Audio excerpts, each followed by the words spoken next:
Hi, fantasy readers. This is Corinne Norton, your fellow book binger, and you are listening to the Finding Fantasy Reads podcast, where you can test out a new fantasy story every single week to find your next favorite author. You'll want to stick around for today's story if you like apprentices, friendship, and magical mistakes. It's written by H.L. Burke, who has an addictive personality and jumps from one fandom to another. Lord of the Rings, Star Wars, and Star Trek have all taken their turns, but because of that, she has grown to be what she considers a well-rounded connoisseur of geek culture. She married her high school crush, who is now a U.S. Marine, so she's moved multiple times in her adult life. Home is wherever her husband, 2 daughters, and pets are. Today's narrator is Paeter Frandsen, host of Christian Geek Central. Stick around to the end or check out today's show notes to see where you can find more from both the author and the narrator, as well as how to enter this month's giveaway. For now, please enjoy Jericho and the Magician's Daughter by H.L. Burke.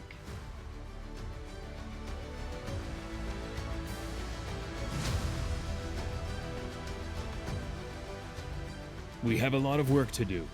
Magician Hedward Spellsmith dabbed at his forehead with a clean handkerchief, then brushed his graying brown curls away from his face.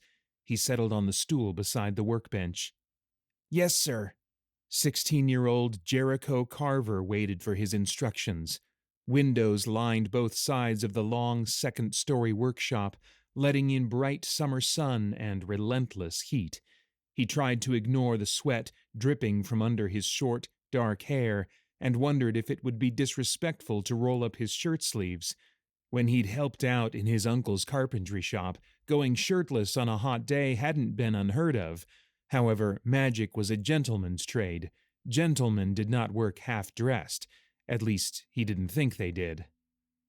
He'd been Master Spellsmith's apprentice for a little over a year now, and had only recently moved up from sweeping floors and stacking the wooden and paper quires on which Master Spellsmith wrote his complex spell formulas to doing some small spells of his own, under close supervision, of course.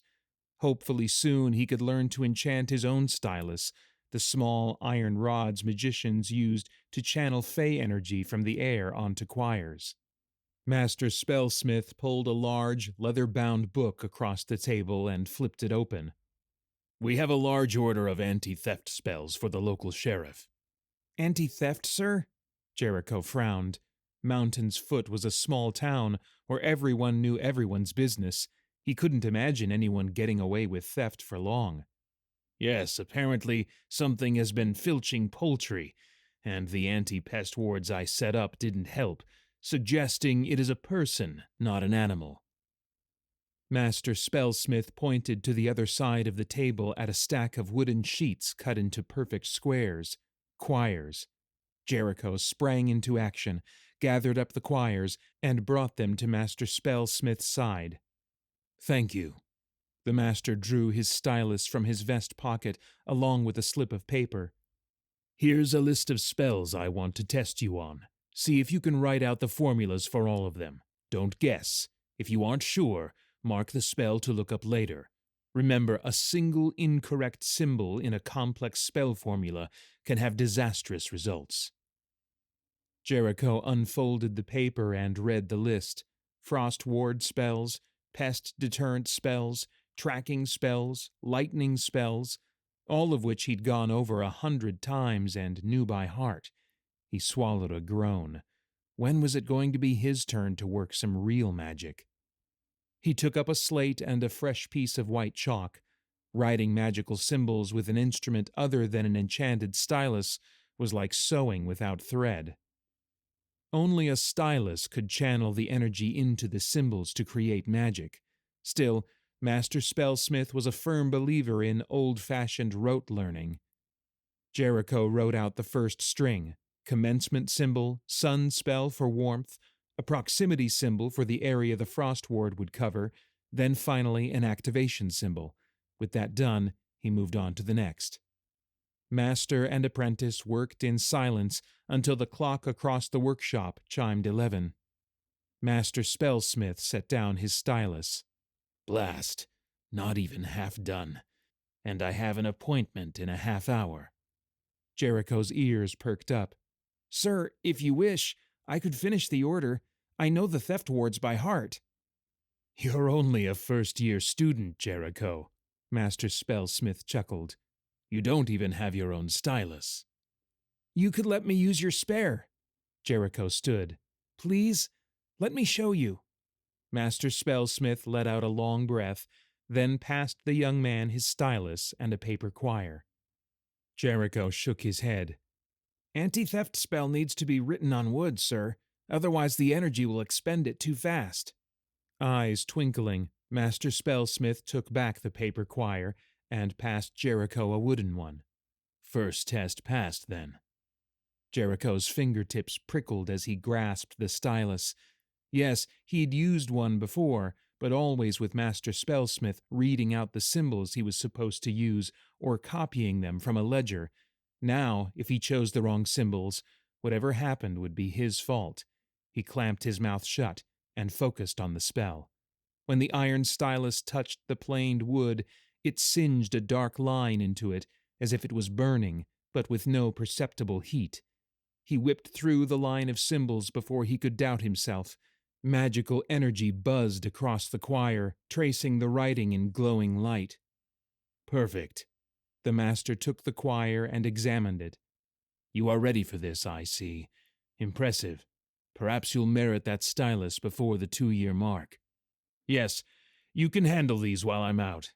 He buttoned up his embroidered vest and placed his stylus in his pocket. You know where my spare is? Jericho motioned toward the door on the back wall. In your desk, second drawer, with the inkwell and quills. Good man. Hedward patted his shoulder. If you see Rill about, tell her I'll be bringing something from the baker's home for dessert. She'll like that. Rill was Master Spellsmith's 13-year-old daughter, a sweet girl, quiet, but with a pent-up energy that occasionally bubbled up like sparks behind her blue eyes. Just thinking about her made Jericho smile. As Master Spellsmith left the room, Jericho sat on the edge of the work table and let out a long breath. He'd done it. The shop was his for several hours, a stylus at his disposal. Would this be what it was like when his apprenticeship ended and he was a full-fledged magician? Jericho prided himself on keeping a cool, stoic exterior, but now he wanted badly to leap into the air and give a whoop. He was doing it. He was actually becoming a magician. Hurriedly collecting the spare stylus from its nest in the master's messy private study, he set to work. He'd have all the anti-theft spells done in record time, and perhaps play with some light spells or illusions afterward. After all, Master Spellsmith hadn't said to only do the anti-theft spells. He sat on the stool and stretched out his long legs. Over the summer, his already lanky body had shot up several more inches. He was now one of the tallest, if not the tallest man in Mountain's Foot, while arguably not quite a man yet, though the prestige of that lessened every time he caught sight of his ribs when shirtless before his bedroom mirror. No matter how much he ate, it didn't seem to add anything to his sparse frame. As he wrote the first few symbols onto the wood of the quire, a rustling caught his ear, coming from the supply cabinet in the corner. He paused. That was odd. Could they have mice? No, Rill's pet, Jasper, would pitch a fit if there were rodents on the premise. It had to be his imagination, or perhaps beams shifting in the manor house's framework.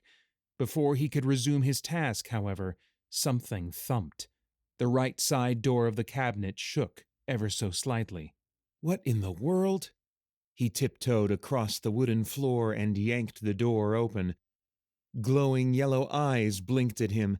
Then, like a taut spring, a bronze creature exploded from the shadows. 4 metal paws splayed against Jericho's chest, knocking him onto his backside. Jasper, what the— Jericho bit back an oath as the clockwork fox nosed at his face. What were you doing in there? Jasper's ears flattened. Jericho hesitated. Enchanted as a companion, Jasper was rarely without his mistress. That could only mean one thing. Jericho opened the cabinet's left-hand door. Rill? The teen girl flushed and crawled out of her hiding spot. "Blast you, Jasper." Her pale blonde hair stuck up in unruly tufts, and dust streaked her sky-blue frock. The fox hopped into her lap and gave an apologetic whine. Jericho forced himself to put on a stern face. "Rill, what are you doing in here? You know how your dad feels about you hanging around the shop." "I'm not touching anything. I just wanted to listen." Her bright eyes clouded. "You and Father do so many interesting things. Me? I'm stuck in the library reading mundane history and etiquette, and I just want to be a part of the magic, Jericho. Even if he won't let me practice it, I want to know about it, so I don't feel like an outsider when you two talk shop over dinner." Joe's heart softened. He'd never liked the way Master Spellsmith shut the door in Rill's face whenever she tried to participate in training. In fact, it seemed downright unreasonable. If magic was so harmful, why was he teaching it to Jericho, and why did he practice it himself? "You know if he finds you—" "He won't, though. I was in here when he said he was going to town. He won't be back for hours." She clasped her hands. "Please, he'll never know. Please, Jerry, let me stay." His heart twisted. She was the only one who called him that. "All right, but don't touch anything. Just watch." Mouth clamped shut in an obvious attempt to suppress a squeal, Rill nodded excitedly. He let her have the stool and sat instead on the edge of the work table. "How do these spells stop people from stealing things?" she asked, leaning closer. He hesitated. Master Spellsmith was very clear about not wanting Rill to interact with magic, but answering that question really wouldn't teach her how to do magic, just demystify it a bit. "It doesn't really. Magic is simply the manipulation of fey energy. It can't change the behavior of people.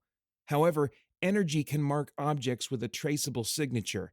What this does is mark a person's belongings with identifiable energy so they can be tracked in the event of theft and led right to the person who took them.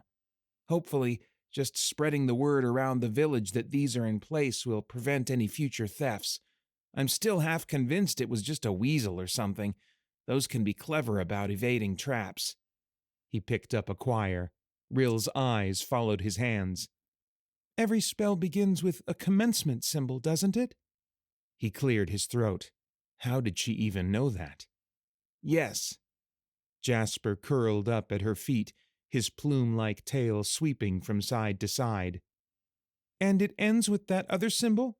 The one that looks like a commencement symbol, only backward?" "Yes, that's the activation symbol." He stopped writing. This was coming dangerously close to breaking Master Spellsmith's rules. Of course, they were kind of stupid rules. He shrugged. "Those inform the fey energy of the—" "Rill!" Jericho dropped the stylus, and Rill nearly toppled off the stool. Her father stood in the doorway to the shop, his eyes wide, his hands clenched into fists. A memory of a similar expression on his own father's face shot through Jericho like a knife. Instinctively, he stepped between Master Spellsmith and Rill. "It's not her fault, sir. We weren't doing anything." Rill pushed her way in front of him. "I was just watching, not touching." Master Spellsmith approached his daughter. "I have one rule for you, Rill. One rule for your own safety and well-being, and you constantly ignore it." The man's voice quavered. "And now you drag Jericho into your willfulness?" Jericho's heart pounded. Memories of his mother's cries of pain, of his father shouting, echoed in his brain. Rill flinched at her father's scolding. Jericho tracked the master's hands. If he raised them toward Rill, employer or not, Jericho would knock him down so fast. Rill's gaze darted toward Jericho. Her eyes widened. Then she bolted from the room, past Master Spellsmith, who made no move to stop her. Her father covered his eyes, moaned, and shook his head. The tension between Jericho's shoulders eased. This family's conflict wasn't going to end in violence. Rill was safe. With that established, Jericho's mind turned to his own problems. He'd violated one of Master Spellsmith's most sacred rules. Would he be fired? Sent back to his uncle's shop? Sir, I am not angry with you, Jericho. Lowering his hands, Master Spellsmith fixed his calm gray eyes on his apprentice. I know how Rill can be. Saying no to her is like crushing a flower. Breaks my heart every time, and I've had 13 years of practice. Leaving you at her mercy is foolish. Still, you must understand, my rules aren't arbitrary. Magic is dangerous for Rill. But not for me or you? Jericho raised his eyebrows. Someday I will explain further, but I don't have time to go into it today.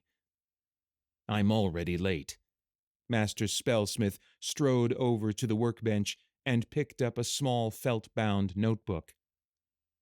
If I hadn't forgotten my notes, I wouldn't have come back at all, though thank God I did. He held out his hand. Jericho hesitated, at first uncertain what to do. Then he remembered the stylus. He picked it up off the work table and passed it to his master. Your skill I do not doubt, nor your desire to do right with magic, but you have yet to fully grasp its dangers. Let's take a step back, all right? Jericho hung his head. Yes, sir. Take a few hours off. Maybe read something or enjoy a stroll in the garden, all right? Master Spellsmith squeezed Jericho's shoulder before departing. Jericho kicked at the leg of the work table. That couldn't have gone worse. Perhaps a walk outside would clear his head. A few minutes later, he strode beneath the overgrown trees of the Spellsmith's crowded garden. The summer sun filtered through the heavy canopy of green leaves, casting dappled shadows on the gravel path. The smell of freshly cut grass and roses wafted about him. He paused and listened to the rustle of the wind and the humming of the bees, and the sobbing. Jericho stiffened and followed his ears off the path. After a few quiet steps, he picked out words from within the sniffling. It's fine, Jasper. I know it's going to be fine, but it is so stupid. The mechanical fox gave a tinny yip. I know. He says it's to protect me, but from what? Magic isn't going to bite me, and it certainly won't make me go mad. Jericho pinpointed the voice as coming from behind the hedge. He could make a break for it. She'd obviously come out here to be alone, but if she wanted to talk, perhaps he could be a better listener than Jasper. Perhaps. Rill? He called, hopping over the hedge with his long legs. She gasped, flushed, and covered her dripping eyes with her handkerchief. He grimaced. Yeah, this was stupid. What was he thinking? Oh, Jerry, Jasper bounded off her lap and leaped at Jericho's knees. Jericho patted the fox's ears and sat cross-legged across from Rill. I'm sorry, he said. I should have known he'd catch us. I didn't mean to start a fight. She laughed. That wasn't a fight. My dad's not capable of really fighting with me, Jericho. At most, he blusters for a moment, then gets that reproachful look. He furrowed his brow. But you ran away? Yes, because when I looked at you, I thought you were about to punch my father on my behalf. Her cheeks reddened. Seriously, I've never seen you look like that. Are you all right? He swallowed. Was he all right? All he'd been thinking of was keeping her safe. Yeah, of course, Her eyes peered into his soul. He swallowed again. I thought he might hurt you. I wanted to be ready in case he tried, so I could stop him. Her pale eyebrows melted together. Hurt me? Yes, well, when my dad got angry, He coughed and looked away. It's silly. I should have known Master Spellsmith wouldn't. Her fingers caressed the back of his hand, and every muscle in his body seized. Your father hit you? Shame welled up within him. I don't like to talk about it. With a slow nod, she withdrew her hand. If you don't want to, that's fine. But if you need to, I'm here. His stomach twisted within him. How could she make him feel like that? She was just a kid, a sheltered kid who could never understand. Still, she meant well. It wasn't her fault that she'd had a comparatively happy childhood. What about you? Do you want to talk about what happened? She closed her eyes. I know he just wants to protect me, and I understand what he thinks he's protecting me from. I don't. Jericho frowned. Will magic hurt you? It changed my mother. She pulled Jasper onto her lap and stroked the length of his shiny bronze back. The fox gave out a low, humming purr. Jericho rubbed the back of his neck. Master Spellsmith's wife and her disappearance had been the fodder for a lot of town gossip, but none of it painted a complete picture. The long and short of it was she'd disappeared one day, and no one knew why. Most just assumed she'd tired of domestic bliss and run off. He wasn't always like this, Rill smiled sadly. Mother and father used to work together in the workshop. Then she changed, grew distant, paranoid almost. He says the magic got to her, addled her, made her forget what was important. But I don't think it was the magic. I think she just chose to leave. Auric, my brother, thinks so too. That's why he and father always used to fight. That's why Auric left for the city as soon as he got old enough, and why I'm not sure he'll ever come back either. Jericho had never met Master Spellsmith's son or wife, but the sadness in the master's eyes when either of them came up spoke for itself. He's a good man, your father. I do believe he wants to keep you safe. A tear trickled down her cheek. Yes, but... Oh, Jerry, I want to learn magic. It's like a beautiful toy, locked in a glass cabinet, so I can see it but never touch it. It calls to me, it sings to me, and to see Father teaching you. And I like you, I swear, and I'm glad you're learning magic and working with Father, but I should be there too, with you both. And it breaks my heart that every time I try, he shuts the door right in my face. Uncertain what to do, he drew a handkerchief from his pocket and wiped her tears away. She giggled uncomfortably. You must think me an awful baby crying like this. Not at all. Do you want me to stay with you? Or walk you back to the house? No, I'm fine, thank you. I'll see you at lunch. I'd just like a few minutes alone, out here in the quiet. I'll be all right. She bent and kissed her pet between the ears. I have Jasper, after all. Jericho stroked Jasper's nose before wandering back toward the house. Rill was right. It wasn't fair. Traditionally, in Mountain's Foot, trades passed from father to son, but mother to daughter or father to daughter was not unheard of.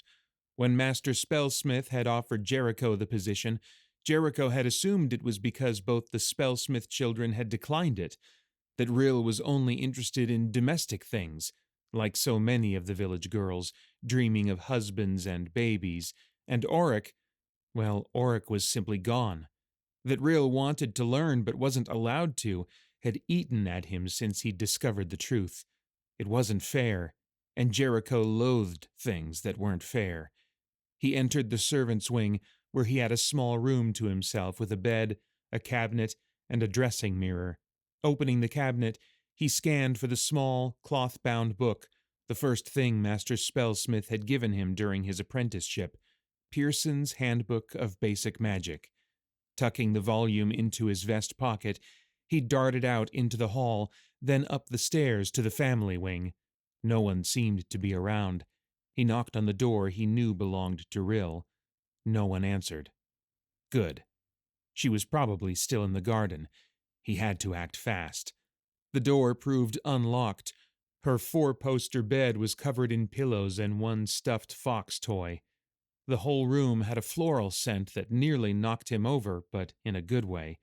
Forcing his thoughts back to the matter at hand, he considered his options. If he left it out in the open, there was a chance the maid might find it before she did. No, best not to risk that. Instead, he slipped it under a pillow, then retreated, easing the door shut behind him. There. If Master Spellsmith found out, Jericho would probably be fired, but hopefully that wouldn't happen. Hopefully, this would make Rill happy. Jericho shoveled scrambled eggs into his mouth as fast as he could, trying not to wonder if Rill had found the book the night before. He'd been the first to the breakfast table, and the kindly cook, Annie, had filled his plate with eggs, bacon, and toast, saying something about getting some meat on his bones. Jericho had laughed at this. Lost cause, he'd mumbled, before thanking her for the food and digging in. He was starving. Apparently, Master Spellsmith had chosen to eat in his study. Rill usually took her meals in the breakfast nook rather than the kitchen, so when the door opened and she hurried in, beaming at him, he froze mid-chew. She glanced at Annie, who was elbow-deep in suds, cleaning pots and pans, then grinned conspiratorially at Jericho. I found it. His stomach dropped. Worried Annie might have heard, but settled as Rill sat across from him and Annie kept working, her attention apparently elsewhere. Rill leaned in closer. I stayed up so late last night. I think I read half the book. Oh, Jerry, thank you so much. No one has ever done anything like that for me before. If... She glanced at Annie, flushed, and dropped her voice to a whisper. If Dad finds out, what will happen to you? He won't. This is between us, all right? He smiled. Yes, this was why he'd taken the risk. It was wonderful to see her happy. After he finished eating, they walked into the foyer together. I'm heading to town this afternoon for tea with some friends, Rill said. Do you want me to pick anything up for you while I'm there? Say hi to your family for you, maybe? He shook his head. I just visited with them a few days ago on my afternoon off. No need to go out of your way for me. He eyed the stairs to the workshop. She dropped her gaze. Yes, I suppose you'd better get to work. Jericho? The door at the top of the stairs opened, and Master Spellsmith peeked out. Come up here. I have something you need to see. Excuse me. Jericho nodded to Rill before taking the stairs to the workshop 3 steps at a time. When he entered the long room, Master Spellsmith stood over one of his rift detection wards. All magical energy came from the Feylands, a mystical world parallel to their own, filled with fairy creatures and crackling energy that magicians could harness to power spells. The energy reached the mortal world through rifts in the invisible barrier between the worlds, fissures that opened naturally to allow its passage like steam rising through cracks in a pie crust. Sometimes larger ones let in other things, though, such as trickster Fey intent on causing mischief for mortals. It was rare, of course, like lightning strikes, but Master Spellsmith worried about it a lot and kept a close eye on the detection wards for larger rifts. What is it, sir? Jericho gazed down into the ward, a crystal ball with a spiraling dark line inside. The line grew thicker whenever the Fey energy in the area increased, like when a rift opened. At a glance, Jericho noted a particularly thick section which would have correlated to the day before. A big rift, huh? Yes. I was distracted by the orders yesterday, so I didn't check it. It's probably nothing, but we should be on the lookout. Metal paws clinked across the floorboards. Jasper pushed his head between Jericho and Master Spellsmith and smiled up at them. What are you doing in here, you silly fox? Master Spellsmith picked Jasper up and rubbed his ears. Rill poked her head into the shop. Sorry, Father. He got away from me. She gave an apologetic smile. Jericho put his hand over his mouth to hide a smirk. Sure, he got away from her. She hadn't used him to slip into the forbidden workshop or anything like that. Jasper might be a fox, but Rill was a clever vixen in her own right. If Master Spellsmith suspected this, though, he didn't let on. You shouldn't be in here, Rill, he said calmly, holding Jasper out to her. The fox wriggled and yipped. Is something wrong with your ward? She craned her neck, trying to see around him. No, just a particularly large rift. But while we're on the subject, I'd like you to stay near the house for a couple of days. Keep Jasper near you. He can sense Fey meddling and will protect you if one is in the area, but just to be safe, don't go wandering outside the manor's grounds. Rill's shoulders slumped. But father, my tea party in the village is today, remember? You promised me I could go, and I've been looking forward to it all week. Weary of being held at arm's length, Jasper twisted himself free. He positioned himself beneath Rill's skirts, with only his head sticking out. Jericho cleared his throat. He didn't want to insert himself into the argument, but again, it seemed Master Spellsmith was being unreasonable. Rifts opened on a weekly basis, and while this was a larger one, it was incredibly unlikely that anything malevolent had come through it. "It's too dangerous, Rill," her father frowned. But it's the village, she crossed her arms. I am just as safe there as I am here, certainly. The whole town knows me and will look out for me. "And on the 5-mile ride between here and the village?" Master Spellsmith frowned. I won't stop anywhere along the path. She tilted her face up toward him, eyes pleading, bottom lip quivering ever so slightly. He hesitated. "Well, maybe if I could go with you, Rill, but I can't today. I have too much to do around the shop." I could go, sir, Jericho heard himself volunteer.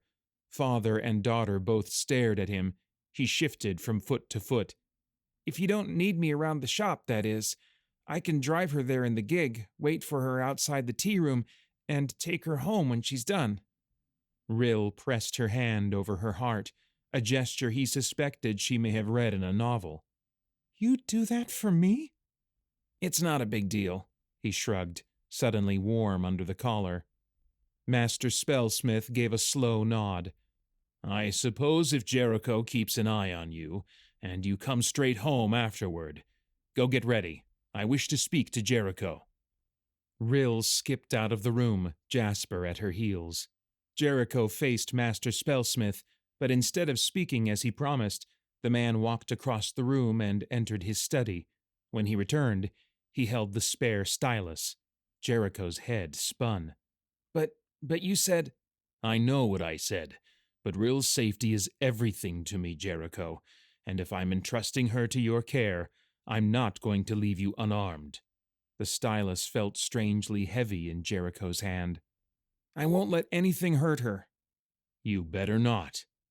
Master Spellsmith put on a face he probably thought was stern and threatening, but Jericho had faced down real monsters. Rill's father wasn't one. Still, the knowledge that a good man trusted him with his daughter carried far more weight than thinking a bad man might hurt him if he failed.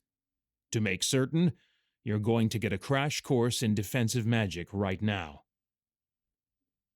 A few hours later, Jericho held the reins of their open, single-horse carriage as Master Spellsmith helped Rill into the seat next to him. He passed her Jasper, who curled up in a tight ball on the bench between Jericho and Rill, and began to purr. Take care, you two, and come straight home after the party. He squeezed his daughter's hand and stepped back as Jericho snapped the reins and they pulled away. As soon as the manor gates closed behind them, Rill removed her sunbonnet and gave Jericho a sideways glance. Your lessons this morning certainly seemed exciting. He chuckled. Listening through the keyhole? Maybe. She smoothed her skirts, wearing a demure expression like a mask. Yes, well, your dad wants to be certain nothing came through the rift that's going to eat you. Oh, I know, she sighed. Sounds like it worked out for you, though, getting to learn all those flashy new spells. His chest inflated. Yeah, it's good to finally get some useful magic in my toolkit. My favorite is the confinement spell. It's essentially constructing a box out of Fey energy that keeps your attacker in one place, an invisible, portable jail cell. I already knew a similar spell used for rounding up chickens and small livestock, but this one could hold a full-grown steer or even a bear. Really? How do you— She dropped her eyes. Sorry, I shouldn't ask about it. It's selfish. He raised his eyebrows. Selfish? Jericho, I love to hear about magic, but you already risked so much giving me that book. I'd hate to get you fired. You enjoy magic so much, and you're so good at it. She stroked Jasper. I guess you're right. They rode in silence for a few minutes. Why had he been so stupid, getting carried away talking about his studies when he knew she could never take part? Blast it, she looked so sad. He hated when she looked sad. It made him want to punch something, preferably whatever had made her sad. But in this case, that was him, and punching himself would just be awkward. He gritted his teeth and made his choice. After all, he'd already broken Master Spellsmith's rules by giving her the book. Might as well go all in. If you don't tell your father, I won't, he whispered. Her eyes lit up. Then she smirked at him. You're a bad influence, Jericho Carver. So, to make the confinement spell, you use an activation symbol, barrier symbol, which is essentially a square, then an enhancement symbol for extra strength, and a proximity symbol to either cast it around yourself as a shield or in front of you, in which case you need. She listened in rapt attention as he detailed the various spells he'd learned. From her handbag, she produced a small diary and a pencil stub and wrote out some of them, occasionally asking, Like this? She had a knack for it. By the time the church steeple of Mountain's Foot appeared on the horizon, she'd memorized several basic spells. He pulled up in front of the small tea room. A half-dozen teen and pre-teen girls bunched together at the door in various shades of pastel, many in ridiculous feathered and flowered hats.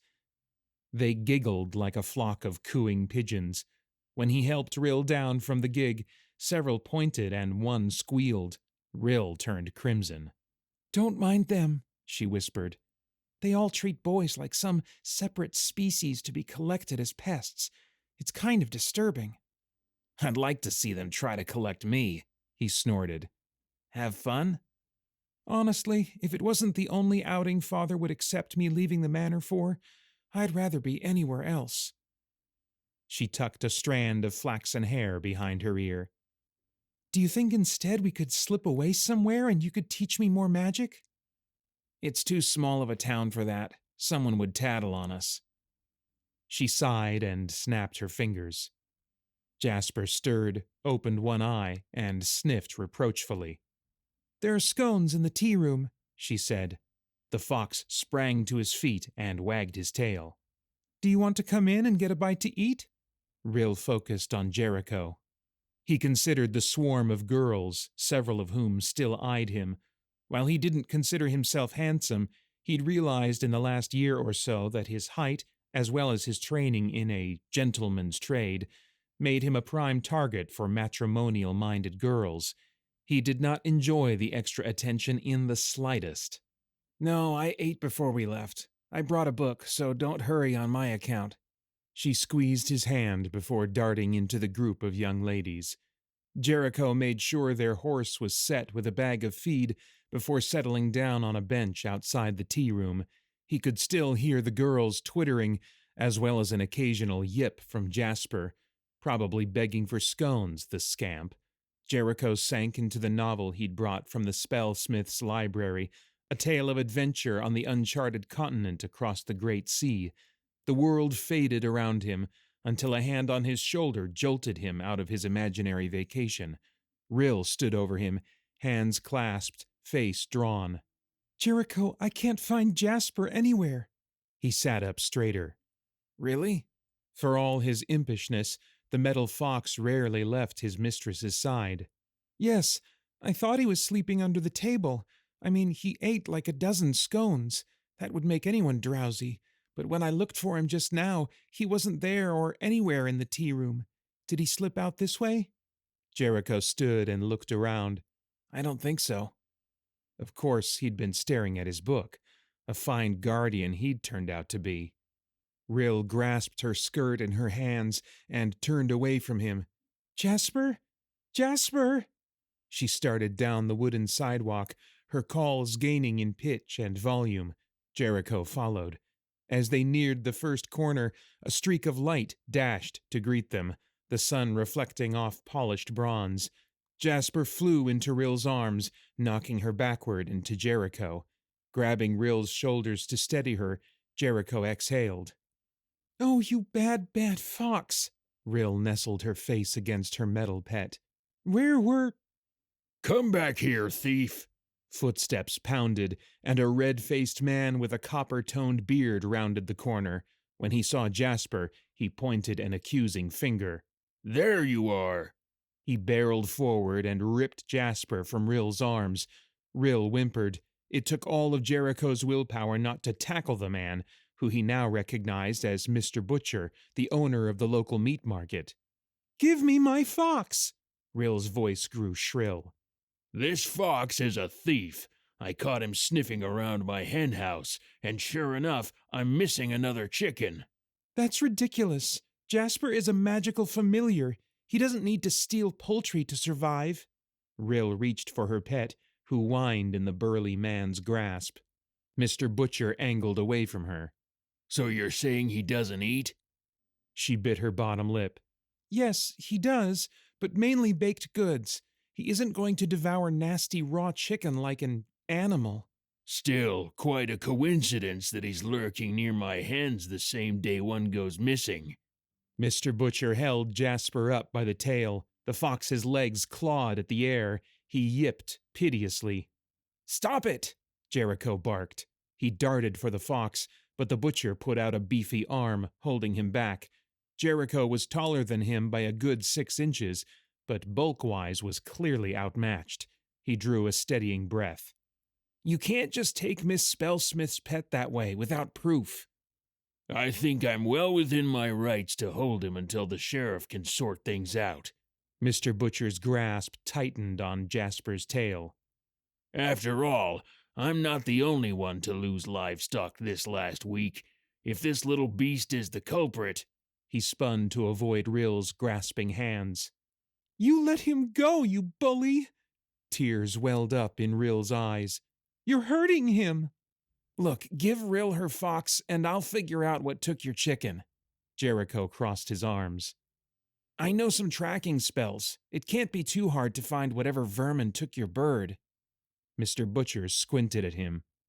"You really think you can, boy?" Jericho squared his shoulders. "Yes." Of course, he wasn't really that certain, but he wasn't about to let this man know it. Rill needed Jericho's help. Scowling, Mr. Butcher passed Jasper to Rill.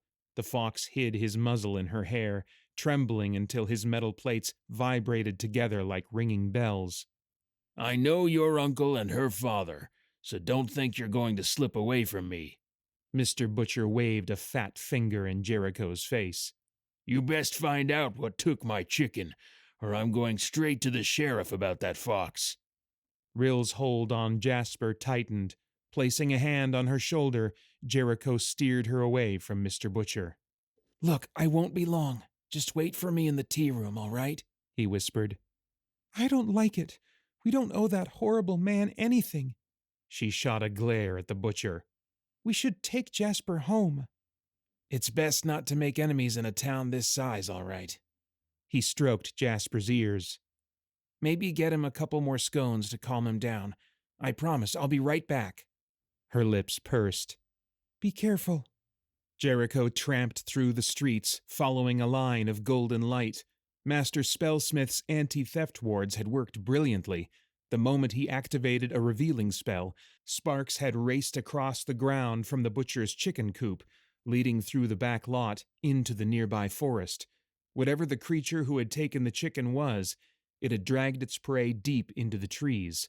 Obviously not Jasper, who had returned to Rill after being missing only a short while. He stopped and dabbed the sweat off his forehead. Would that be enough proof for Mr. Butcher? Maybe, maybe not. But since he'd already lost sight of the village, he might as well keep going and maybe find the creature's lair. Considering that it had left no tracks in the soft earth around the chicken coop and hadn't had to break any fences to slip into the yard, it was likely a small creature, probably not dangerous. Deeper in the forest, the deciduous trees gave way to a stand of pine. Instead of cool, green grass, dried pine needles now covered the forest floor. A singed scent wafted through the air. Jericho paused and examined the ground. Strange, dark scuffs marked the forest floor beside the tracking line. He bent down and picked up withered needles, scorched by some extreme heat. He looked around. What could have done that? Most of the villagers knew better than to play with fire in the woods past midsummer. Also, this didn't look like a hunter trying to start a campfire or a stupid kid playing with matches. In fact, from the regular spacing, it looked a bit like animal prints. Another smell now joined the pleasant odor of the scorched pine, a harsh, stomach-churning whiff of burnt feathers and flesh. Drawing his stylus from his pocket, along with a paper quire, he continued onward. A spell took time to write, and he wasn't certain what he was about to face. He considered his options, then wrote out a restraining spell, including all but the last stroke of an activation symbol. A crunching, cracking, slurping sound rose from behind a thick line of fir trees. Smoke wisped into the air, tickling his nose. Jericho crept forward. Behind the branches, a small clearing opened up. In the middle of it lay a brilliant orange creature about the size of a large dog, tearing into the remains of a chicken. White feathers circled in the air above it, perhaps being pulled up by hot air which seemed to rise from the beast. Jericho resisted the urge to pinch himself. The strange animal had a long, feline body, but with scales instead of fur on the majority of its body, the exception being its luxurious, twitching tail, a scruff of scarlet fur along the ridge of its back, and its feline head. Pointed ears lay back against its head, and two bat-like wings folded at its side. He mentally thumbed through the list of fey creatures and came up with a name. Dracoline. Setting stylus to quire, he made the last mark in the activation symbol. Energy dashed across the spell, consuming the quire which turned to ash in his hand. A rope of golden light shot forward and wrapped around the fey beast. It tangled around the creature's wings and limbs. The Dracoline gave an ear-splitting yowl and thrashed back and forth. It twisted its spine in an unholy angle so it could glare at Jericho. Green eyes flashed. It opened its fanged jaws, and something shouted at Jericho to hit the ground. He dropped to the earth and covered his head as a wave of flame shot over him. Blast!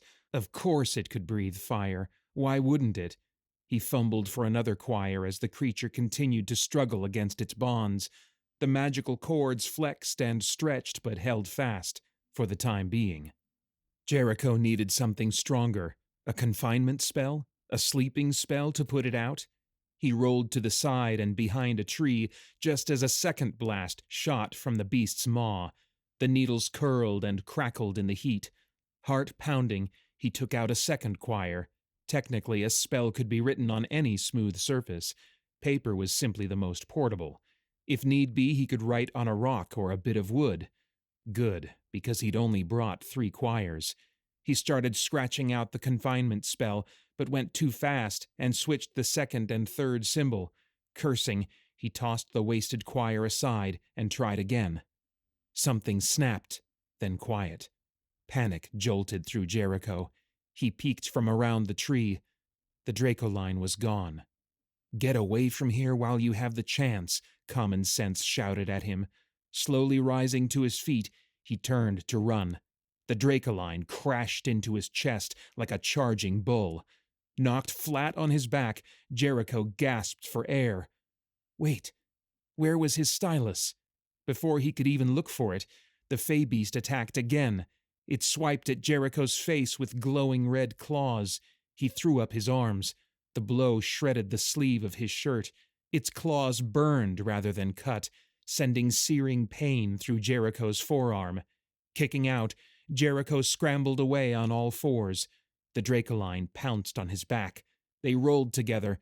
The beast was hot to the touch, not unbearably so, but not pleasant either, especially with the bulk of its body pressing down on its intended victim. Its teeth snapped at Jericho's neck. Getting an arm free, he swung with all his might. His knuckles cracked against the beast's jaw. It growled and leaped back. Jericho scooted backward and hit a tree stump. He sat, watching, as the Dracoline paced before him. Testing it, he feinted to the left. The Dracoline followed the movement, then settled back down with its head between its front paws and its tail twitching like a snake. "Why don't you just get it over with?" Jericho snarled. The Dracoline purred and playfully batted at Jericho's booted foot. Maybe it wasn't actually going to eat him. Jericho tried to stand up. It hissed and let forth a fireball that sent the young man cowering again. It's playing with me like a cat with a mouse, he realized in horror. He'd known enough mousers in his life to know how that ended. Cold sweat broke out across his forehead. He needed to calm himself, to think. But this creature was faster, stronger, and fire-breathingier than him. With his stylus lost and no weapon at hand, what could he do? Not die sitting like a cornered rat for sure. He sneaked a hand behind his body and scratched through the thick carpet of dried pine needles to get a handful of dirt. Toss that in its eyes, then run while it was blind. Not a perfect plan, but better than waiting to have his face ripped off. With all his might and what he hoped was a fierce, disconcerting shout, he hurled the dirt into the Dracoline's face. The creature hissed and sat back on its haunches. Uncoiling like a spring, Jericho vaulted toward the tree line. A swipe of claws against his back, and he hit the ground again. He rolled face up, spitting dirt. The Dracoline's jaws opened wide. Hot breath, still tainted by the odor of burnt feathers, buffeted Jericho's face. He threw his arms over his eyes. Clang! Something metal crashed into the Dracoline's head. Jericho's breath escaped him. Jasper held onto one of the beast's pointy ears with clamped jaws. His body clanked as the Dracoline thrashed back and forth, meowing and yowling like an aggressive tomcat. "Get to cover!" a familiar voice shouted. Rill? Oh, dear Lord, what was she doing here? He couldn't protect her. He couldn't even protect himself. "Jasper, get away!" Rill called out. The fox opened his mouth, and the next shake of the Dracoline's head sent him flying across the clearing. Fey energy sizzled in the air. The Dracoline growled, whirled, and lunged at Jericho's throat. It hit a barrier of golden light and bounced back onto its own tail. The creature shook itself off and pawed at the air. Energy buzzed before it. It hissed and turned in a desperate circle, trying to find a way out of its invisible prison, but every step it took ended in a buzz of magic and no passage. Jericho's whole body went limp. Rill strode out of the trees, something small and glinting in her hand. "I think you lost this." She held up his stylus. His face grew hot. "Yeah, I guess I did." She glanced at the Dracoline, her smile fading. "Do you think he can get out?" He shook his head. "No, a confinement spell will hold until someone casts a dispersal spell. Thank you, Rill. I thought I was a goner." "Yes, well, you were the one who told me how to write one." Her brow furrowed, and she touched his arm below the rip in his shirt. "Are you all right?" He held up his arm. Now that his adrenaline was fading, his skin was really starting to sting every place the Dracoline had struck him. Examining himself, he found a series of raised welts, like mild burns rather than cuts. Apparently, heat was the beast's primary weapon. "It's not bad. Would have been a lot worse if you hadn't. Thank you, Rill, again. You saved my life." She clutched her skirt in her hands, her mouth a thin, worried line. "I guess we can't just pretend this didn't happen. Between your wounds and the rips in your clothes and that thing," she nodded toward the Dracoline, "Father's going to know what happened." "We could leave the thing here and pretend I just had a run-in with a bramble patch, I guess." Jericho shrugged. His energy flagging, he lowered himself to the ground and sat cross-legged. Jasper bounded over, apparently none the worse for wear, and nudged at his face, whimpering and purring. I'm all right, boy, Jericho soothed, petting the fox's ears. Rill tilted her head at the Dracoline, who paced about in anxious circles, ears back, tail between its legs. What happens to the cat dragon? Is that what you call it? Dracoline, I think. What happens to it if we just leave it here? Won't it starve to death? Probably. I have a hard time regretting that, since it almost incinerated me. It doesn't really seem evil, though, just a wild animal acting on instinct. She sat next to Jericho. Her hand strayed to his knee. He started, but didn't move away. I'd hate for it to suffer like that. Your father could probably find a way to send it back to the Feylands, but I don't know how. He tapped his fingers thoughtfully against his leg. If your father finds out that you put it in the confinement spell, Rill, he's going to know we're practicing magic behind his back. He doesn't need to know it was me. You came out here. You found the Dracoline. You put it in a confinement spell after a bit of a struggle. I waited patiently in the village and in no way got worried and came after you in spite of your warning to stay where I was safe. He chuckled. For what it's worth, I'm very grateful you ignored me in that. So am I. Her fingers tightened on his leg, then returned to her lap, where she clasped her hands and sighed. Yes, that story should do. It means I get credit for something you did, something you should be celebrated for. He shook his head. I don't like that. It's how it needs to be. She lowered her eyes. He stared at her. Even now she looked like a sweet, innocent kid, but there was a talented magician beneath that facade, a sharp brain that could probably be better at the trade than Jericho if given a little nurturing. Jericho couldn't help himself. Yes, he respected Master Spellsmith, but this wasn't right, and he was going to do something about it. Rill, for now that's how it will be, but someday your father is going to retire, and when he does, I'll be the practicing magician in Mountain's Foot, and I can choose my own apprentice. You mean you'd choose me? In a heartbeat. Tears formed in her eyes, and he had to look away. Oh, Jerry, that is the most wonderful. Thank you. Thank you so much. Don't be like that. I'm only righting a wrong. You're going to be a brilliant magician, Rill, and I am not going to sit by and watch your father slam the door in your face over and over again. I know his heart is in the right place, but you deserve better. She flung herself into his arms. Jasper gave an offended yip and skipped out of the way. Jericho's heart skipped painfully in his chest, but then he returned the embrace. It was oddly pleasant, and he had to remind himself again that she was just a kid. After a moment, he withdrew and gently pinched her nose. Come on, Rill. Let's get home. Hand in hand, they walked back to the village, Jasper frisking along beside them.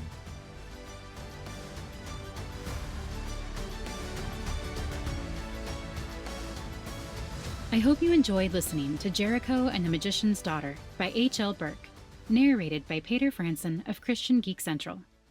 If you want to read more by H.L. Burke, go to hlburkeauthor.com to find more of her books. This particular story is from a Fellowship of Fantasy anthology called Mythical Doorways. I'll have a link in the show notes so you can check it out. If you enjoyed listening to Paeter narrate the story, you might also enjoy listening to his audio dramas at spiritblade.com or his podcast, Christian Geek Central, where he discusses movies, video games, and all things enjoyed by self-proclaimed geeks from a Christian worldview. This month, we are running a giveaway with 4 wintry audiobooks and a 3-month Audible subscription. So if you want a chance to win, go to findingfantasyreads.com/giveaway to enter. And if you want weekly reminders when new episodes come out, as well as deals on audiobooks, new releases, and freebies from our featured authors, make sure you sign up for the newsletter at findingfantasyreads.com/newsletter. You'll also get a bonus blooper episode, which I actually need to make a new one. I have collected so many bloopers, and it would be sad if they went unheard. It just keeps getting pushed to the back burner, so if you're wanting another blooper episode, you guys need to pester me so I know it's something worth moving up on my never-ending to-do list. All right, if you missed any of those links, they will be in the show notes like always. Thank you all for listening, and happy reading.